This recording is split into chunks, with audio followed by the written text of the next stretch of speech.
NCIS. Returns October 14th, part of CBS Premiere Week on CBS.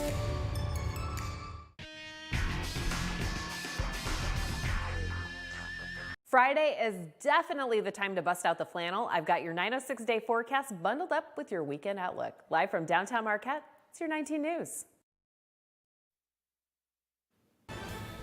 Good evening, everyone. I'm Kevin Hodge. Tonight on your WZMQ 19 News, 2 Nigerian men are sentenced today for taking part in a sextortion scheme that led to Marquette teen native Jordan DeMay taking his own life. Plus, we check out the latest on the presidential race with Harris and Trump laying out their economic plans and visiting key battleground states. And a new event coming to Delta County that train enthusiasts will be sure to enjoy. Your 19 News at 11 starts now. Live from the UP, this is WZMQ 19 News at 11. And it certainly wasn't a dry day with all the rain that came our way. That rhymed. How about that? Oh my goodness. When did you become a poet, my friend? Just heads up, everybody, this is not snow. I know it looks very similar to snow. We've got bugs and showers down there in Manistee. Some sprinkles there. As we get further into the evening, those temperatures around 53 at the moment. Cloudy conditions. Look at that current radar as we've got more showers focused over on the eastern corner. Some sprinkles here in Marquette County, but overall shouldn't totally impact your evening. And those temperatures right now in the 50s, we're going to see them drop down into the 40s as we've got northerly winds pushing some colder temps on the way. More after the break. All right, thank you, Aaron. At a federal courthouse in Marquette, Samuel and Samson Ogoshi were each sentenced to 17.5 years in prison for a sextortion scheme that led to the death of 17-year-old Marquette teen Jordan DeMay. The Ogoshi brothers pled guilty in April to conspiring to sexually exploit a minor, a crime that could have cost the Nigerians 30 years in prison. Jordan DeMay took his own life after exchanging explicit photographs with the Ogoshis under false pretenses. They then threatened to make public nude photos of DeMay unless he paid them. The exploitation kept coming, leading to a pressured and terrified DeMay to take his own life. U.S. Attorney for the Western District of Michigan, Mark Totten, explains the magnitude of this case. In the case of Jordan DeMay, we know that the two defendants that were sentenced today, Samuel and Samson Ogoshi, were part of a scheme that even encouraged Jordan DeMay to take his life when he could no longer give them money. Totten went on to say that this investigation is still ongoing, with other co-conspirators facing future extradition and prosecution in the U.S. We are 60 days away from the 2024 general election. In the race for president, things are really starting to heat up. Both Vice President Kamala Harris and former President Donald Trump and their running mates are hitting the campaign trail hard, especially in swing states like Michigan. WZMQ 19 News Washington, D.C. correspondent Brendan Scanlon breaks down the latest from the campaign trail. With exactly 2 months until Election Day, the finish line is in sight for each campaign. With the economy polling as a top issue for American voters, candidates are pitching their policies. So I want to see 25 million new small business applications by the end of my first term. At a campaign stop in New Hampshire Wednesday, Vice President Kamala Harris focused on small business support, including more tax relief for startups and more assistance for those looking to expand. We will expand the tax deduction for startups to $50,000. We will provide low and no interest loans to small businesses that want to expand, and we will, and this is very important, cut the red tape. Today, Harris traveled to Pittsburgh, Pennsylvania, where she is expected to prepare for the first debate with former President Donald Trump on Tuesday in Philadelphia. I took care of our economy like I would take care of my own company. Today, the former president spoke at the Economic Club of New York and discussed trade, tariffs, and economic priorities like curbing wasteful spending through a new government efficiency commission. I will create a government efficiency commission tasked with conducting a complete financial and performance audit of the entire federal government and making recommendations for drastic reform. Trump hit Harris on the economy and illegal immigration as he vowed to work with Congress to end taxpayer-funded benefits to illegal immigrants. I will ask Congress to pass legislation barring all taxpayer-funded benefits to illegal aliens. And by the way, when you do that, they won't come. Reporting in Washington, Brendan Scanlon, WZMQ 19 News. The future of former President Donald Trump's January 6th case, which alleges he tried to overturn the 2020 election, was the focus in a D.C. courtroom today. It's the first time the case was heard since the Supreme Court issued a historic ruling on presidential immunity. A federal judge in D.C. has to look at how this case can move forward in light of that ruling from the Supreme Court, where justices said presidents are immune from prosecution for official acts, but not unofficial acts. This hearing focused on the new indictment special counsel Jack Smith filed last week. The charges against the former president remain the same, but the special counsel took out the parts where they claim Trump tried to sway the Justice Department to back Trump's claims of election fraud. In the Supreme Court ruling, they tasked the judge to decide which of the allegations in the indictments need to be tossed out under the immunity ruling. In the hearing today, the judge did not rule from the bench on how she's moving forward in conducting the task, but would issue a written order laying out her plans, including scheduling soon. Every public school in Michigan has to have a detailed emergency operations plan, or EOP. EOPs must be reapproved by the school board every 2 years with the help of local law enforcement. They were previously created using state resources published in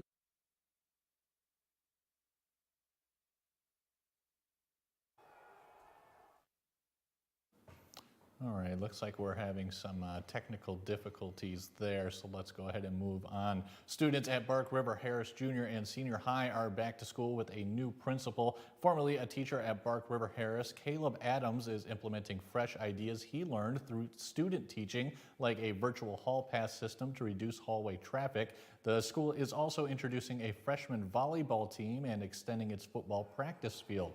Adams hopes to continue making changes that will benefit students in all aspects of their education.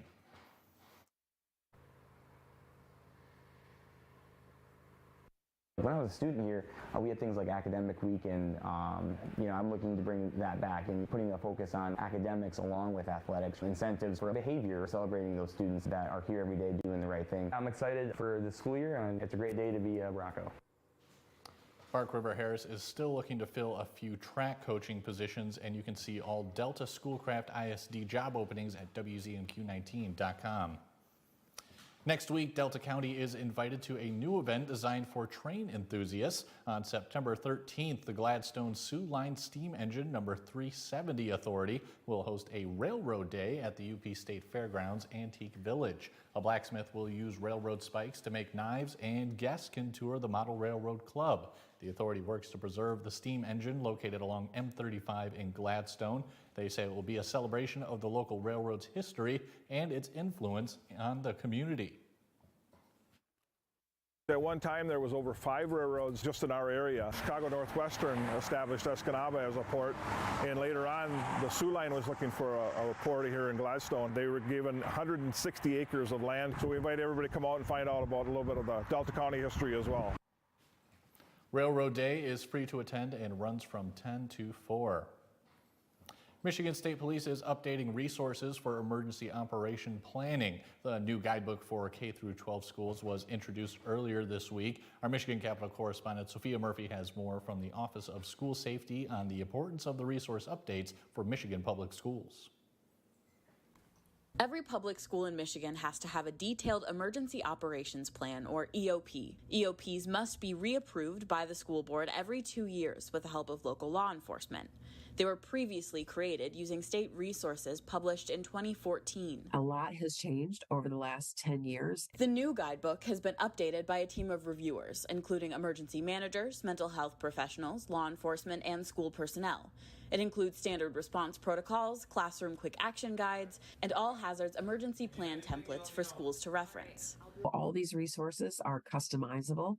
So if you live in the UP or you live in Southeast Michigan or Southwest Michigan or in the center of the state, you can take these resources and apply them building by building. EOPs cover not just acts of violence, but severe weather or facility-related emergencies like water main breaks or gas leaks. Root says the updates will help to keep schools observing best practices while adding new resources for reunification and recovery to round out the plans. We know after an emergency, there's a recovery phase, and that's not, the same for every type of emergency. She says it's important EOPs address plans and procedures, but also that they're unique to every facility and that all staff have the proper training and practice to know exactly what their role is in case an emergency does occur. From Michigan's capital, Sophia Murphy, WZMQ 19 News. And still ahead on your 19 News at 11, in a surprising turn, Hunter Biden pleads guilty to his tax evasion charges and faces 17 years in prison. We'll have the latest after this.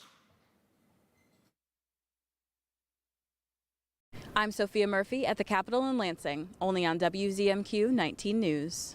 The Shortlist, a countdown show that's all sports. See the greatest names and the greatest games in all sports. Top 10 miracle finishes, top 10 comebacks, the 10 greatest women in sports. Want to see who's number one? Watch all the way to the end of the show. Sports fans love it, and you will too. That's The Shortlist, counting down the top 10 of everything in sports. Only from SSN, the Cindy Sports Network. Shop Kirkish Furniture, Smith Brothers Amish Furniture, 40% off sale. Find heirloom quality craftsmanship and save 40% off all in-stock and special orders Smith Brothers Amish Furniture, plus free local delivery. The Smith Brothers Amish Furniture sale going on now in Houghton. John's Auto is quickly becoming everybody's favorite place to get their car fixed. John's Auto is quickly becoming everybody's favorite place to fix their car. Was that right? For a better service experience, come to John's Auto Market. Why do I keep forgetting that word? Experience. Okay, go. 3, 2. For a better service experience, come to John's Auto Market. And don't forget, we're our... And an 11% rebate on everything at Menards. Check out our huge selection of carpet. Lubex Mills provides soft and luxurious carpet that's backed with unrivaled stain resistance and lasting durability. Trail Ridge carpet is now $139 per square foot after rebate. Create fresher, cleaner air with Damp Rid products. Control the humidity to inhibit mold and mildew in your space with a hanging bag moisture absorber. A 3-pack is only $8.89 after 11% rebate. Save big money at Menards. Tonight, would you like a rematch? That's why I came here. The Bears new with Steph Curry plus Senator Mark Kelly. Tonight on CBS. Now, award-winning WZMQ 19 First Warning Weather with Air Stasic. This could be what Lake Superior might look like tomorrow. We've got some high alerts as far as swim risks. I'm going to tell you those temperatures tomorrow, though, they're definitely going to make you not want to go in the water. So just a heads up, though, this actually goes tonight into Saturday, where we could see waves up to around 8 feet. Out there, we've got these gusty winds also to contend with, which is another reason that we've got very large waves. So basically, Alger and Marquette counties, again, Thursday, Friday, and Saturday. Now, temperatures will be warming up on Saturday, but tonight, not so much. It's going to be very chilly. We've got some 40s, mid-40s in the interior, Ironwood and Iron River around 45. We'll see around 52 here in Marquette, and we're not seeing much higher than that for our highs tomorrow. It is going to be definitely a classic fall day, even though it's technically still summer. Here's a look at Marquette's line, not venturing too far off of that 50 down into the upper 40s there. By around 5 p.m. we could see around 48. And then as we take a look at Escanaba, they might be a little bit warmer, seeing around 54 degrees, 55 degrees by 5 p.m. tomorrow. Iron Mountain, of course, the further south you go, and in that interior, it's going to be a little bit warmer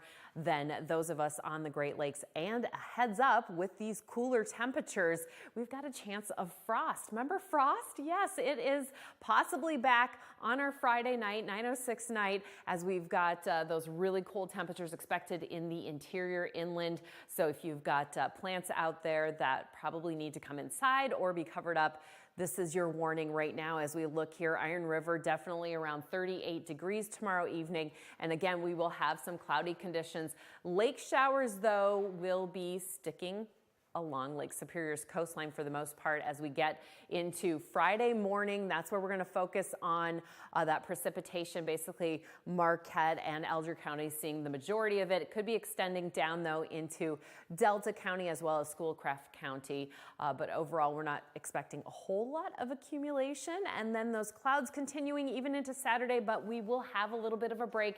We're expecting mostly sunny skies for the majority of that day. So we could start again with that cloud coverage. And then I did mention we've got gusty winds still hanging around here. Marquette will see around 25 miles an hour for that max gust speed, and that's pretty similar across the area. Although if you're up in that Keweenaw Peninsula or along that northwest coast, you could be seeing 30-mile-an-hour gusts. So 9:06 day, here's what we're looking at. Breezy conditions, rain showers here in Marquette. But you can handle it. You're Yoopers, you're rough and tough and hard to diaper, right? Marquette 7-day, we've got gusts continuing on Saturday. And then look at those temperatures next week. Back into the 70s, maybe 80s. All right, sounds good to me, Air. And after several twists and turns in court today, Hunter Biden changed his plea to guilty in his federal tax trial. The surprise development came as jury selection was set to begin in Los Angeles federal court. The president's son previously pleaded not guilty to the charges that carry up to 17 years in prison. Donnie Bacchus reports from Los Angeles. Hunter Biden walked into a Los Angeles courthouse Thursday for jury selection in the federal tax evasion case against him, with plans to change his plea. No one wants to go through a trial. He previously had made plea arrangements in this exact charge, and those fell through. The president's son entered a guilty plea on all 9 counts, and the judge accepted it. Sentencing in this case is now set for December. It was last December that Hunter Biden was indicted for failing to pay at least $1.4 million in federal taxes between 2016 through 2019. Hunter Biden's legal team reached the maybe non-controversial conclusion that there's no way he was going to win this case. Nearly 100 potential jurors were set to be questioned Thursday about everything from their political beliefs to how they feel about addiction. There are a number of salacious details that seem to be coming up and that have been put forward in some of the court documents, including a $10,000 sex club membership that would have to be discussed perhaps during this trial. The 54-year-old's defense was expected to focus on his struggles with addiction, but the judge had already placed restrictions on some of that testimony. In June, a Delaware jury convicted Hunter Biden for lying about using drugs when purchasing a gun and unlawfully possessing that gun. Sentencing in that case is set for November. President Biden has insisted many times that he would not pardon or commute the sentence for his son. When we learned about the planned change of plea earlier today, the White House press secretary reiterated the president is not going to take that action and is not considering it. Christmas is more than 100 days away, but millions of Americans are already buying gifts and looking for deals. Michael George has the results of a new study.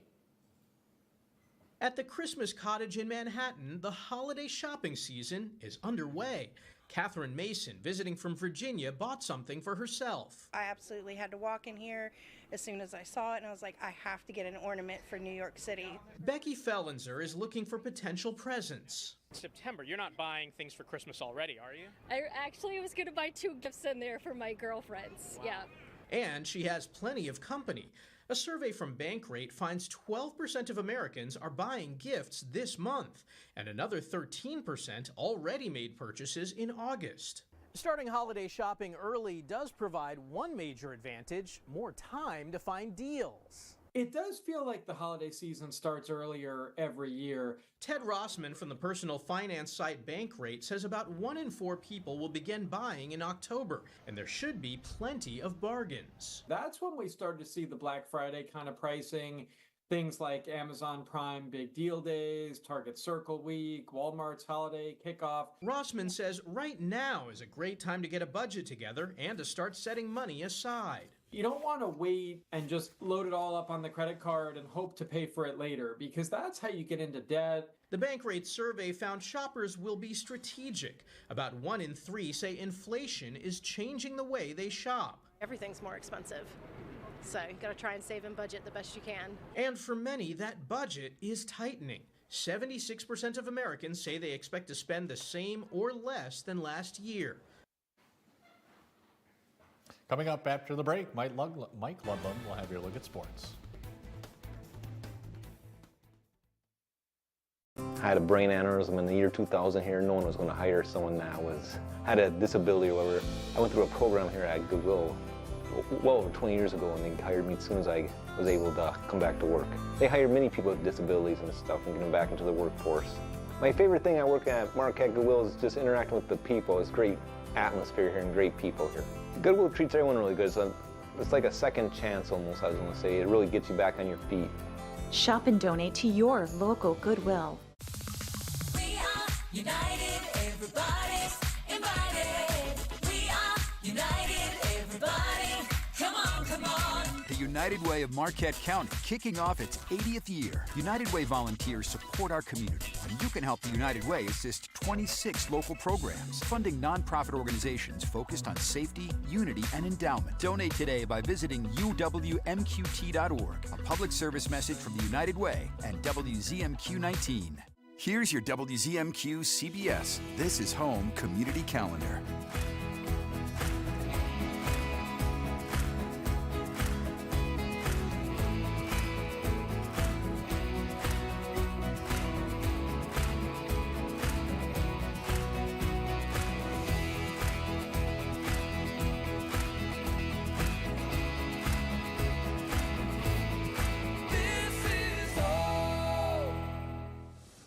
Pictionary. I can't wait for this. Where's my popcorn?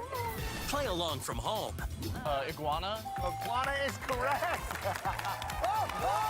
You just did a cartwheel and you're like 7'6". With a chance to win. Paddle of nunchucks. Nunchucks is correct. Every weekday. This is unfair. No one knew that Colton was prolific in nunchucks. Pictionary, weekdays at 9 on WZMQ CBS. You're watching WZMQ 19 News, live and local, with Kevin Hodge. Good evening, everyone. The Michigan Tech football team lost a heartbreaker in overtime last week to Bemidji State. Could Dan Metlak's squad come back with a win in the home opener against the Hard Rockers from South Dakota Mines?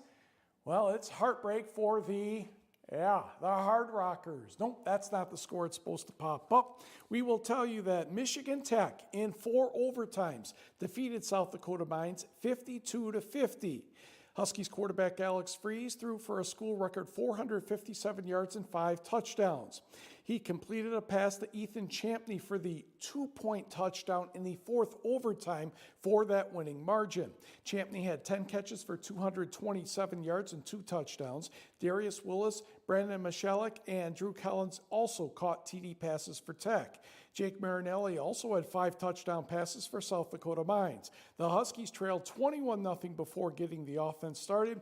We should be able to have highlights on Friday's WZMQ 19 News at 6 o'clock. Okay, let's go back to the scoreboard if we could now and check on NMU football. Yeah, that's not working tonight either. Okay, keep playing radio. Kentucky Wesleyan defeated NMU 33-13. There we go. Negauni's Nico Lukarainen scored his first Wildcat touchdown, but the Panthers had 3 touchdown passes on the way to that victory. 8-player football. North Dickinson over Rudyard tonight, 50-20. And an update for the schedule this weekend. Ishpeming wins by forfeit over Luck, Wisconsin. That game was scheduled for Saturday afternoon, but Luck said they're not coming apparently. All right, college men's soccer. Justin Alfaro scores in the 66th minute. NMU starts the season on the men's side by defeating Northwood 1-0. For the women, the Wildcats scored 5 goals in the first 31 minutes. Madison Bilbia had 2 goals. Justina Lesperance and Molly Pastores had a goal and an assist apiece. Wildcats all over Minnesota Duluth 6-1. And Riley Loverchek in the 76th minute scored for Michigan Tech, defeating St. Cloud State 1-0. Loverchek sounds more like a hockey name to me, but that's just me. The NMU volleyball team opens its season tomorrow at the Minnesota State Tournament. Head coach Mike Lozier's team will have 2 matches Friday and 2 more on Saturday. The Wildcats struggled last season, finishing 12-18 and 9-9 in the GLIAC. But Lozier says if his top 2 players can play well, the rest of the team will follow suit. The bottom of our conference is really raised. So the historical teams that have ended up near the bottom, Lake State, Purdue Northwest, especially, they have really found a way to improve their program. So we're going to have to be ready for that test every night. That's also what makes our conference fun, is you have to show up every night. I think we have the talent, especially with the 2 fifth-year seniors and Jackie Smith and Megan Meyer to help lead us kind of to that next level. Jackie is, on pace to break the all-time kills record here at Northern. Megan has been a leader in terms of hitting percentage, not only on our team, but in the conference pretty regularly. And so having those kind of 2 pillars to our offense really is going to help.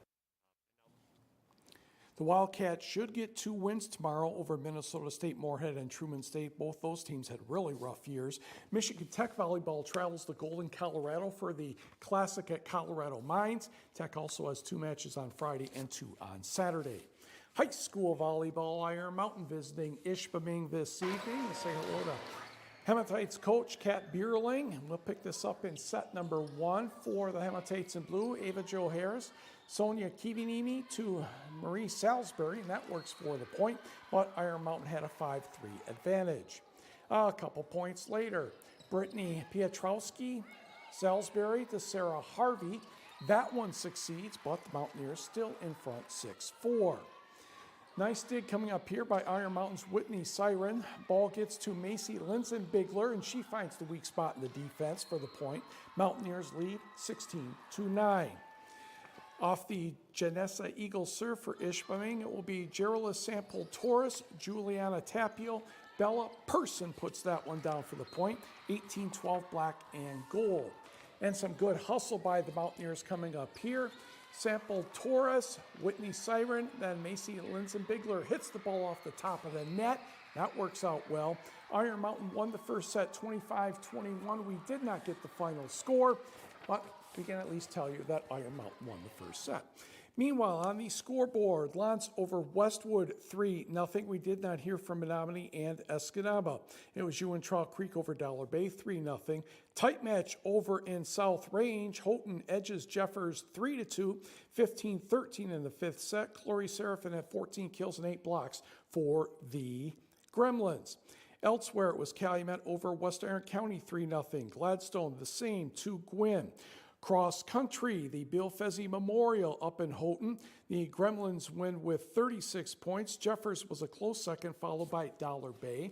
Individually, Calvin Kidda of Chassell, your winner by 30 seconds over Burke Segrin of the Gremlins, and Benjamin Hemmer was third. On the girls' side, it was Houghton first, Hancock second, Ewan-Trout Creek third. The individual winner, Tessa Raleola of Houghton in 18.5 minutes, with Aubrey Smith of Ironwood second, and Houghton finishing out from there. Marquette County meet. Marquette won the boys easily with Gwynn second. Matthew Tripp was the individual winner for the Sentinels, with Ben Cool second. On the girls' side, just 2 full teams. Marquette defeated Gwynn 20-39.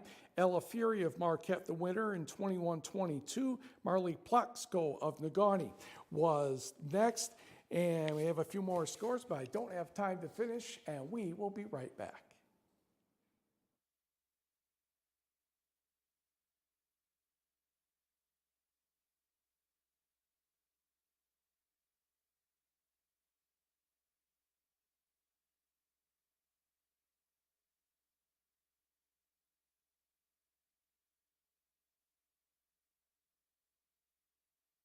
"25 years of fun, and you're invited. It's the silver anniversary of the Downtown Marquette Farmers Market. Come celebrate with us every Saturday morning at the Marquette Commons. From 9 to 1, you'll find a wide variety of local foods, produce, art, and so much more. Plus, the Wednesday night Farmers Market on the 100 block of West Washington Street is back from 5 to 8. For more information, visit mqtfarmersmarket.com. The Farmers Market is presented by the Marquette DDA and sponsored by Flagstar Bank and WZMQ 19.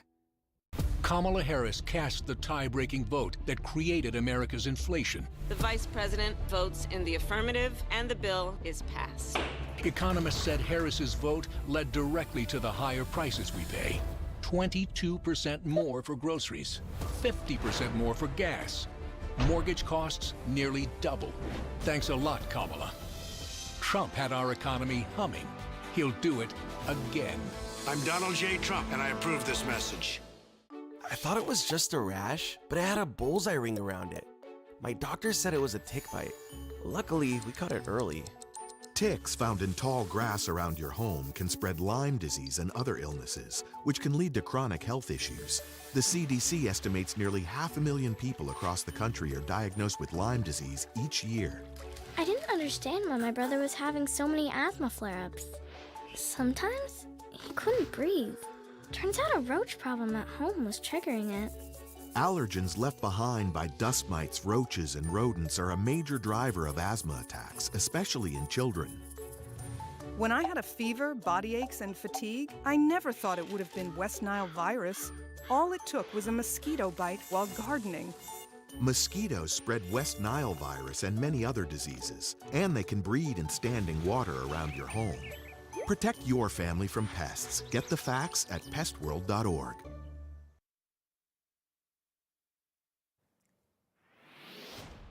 Friends, we've got a chilly one tonight in the 40s, breezy conditions continuing tomorrow.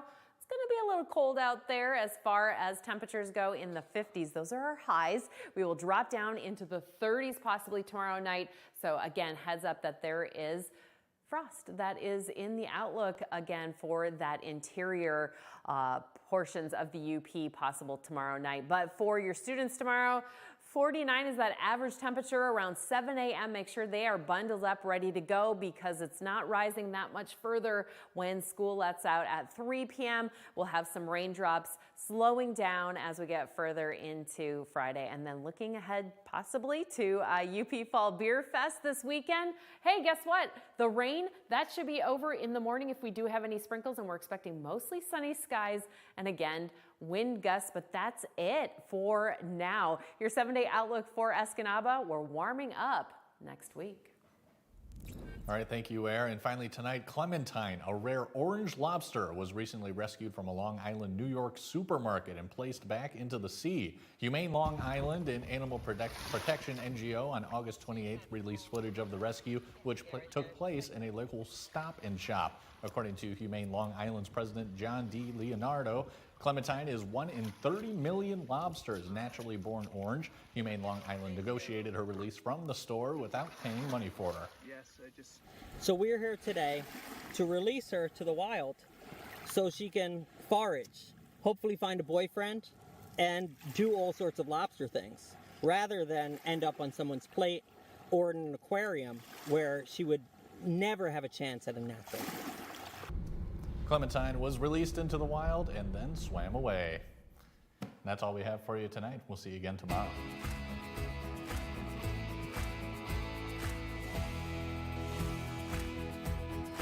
"19 News is brought to you by Kirkish Furniture.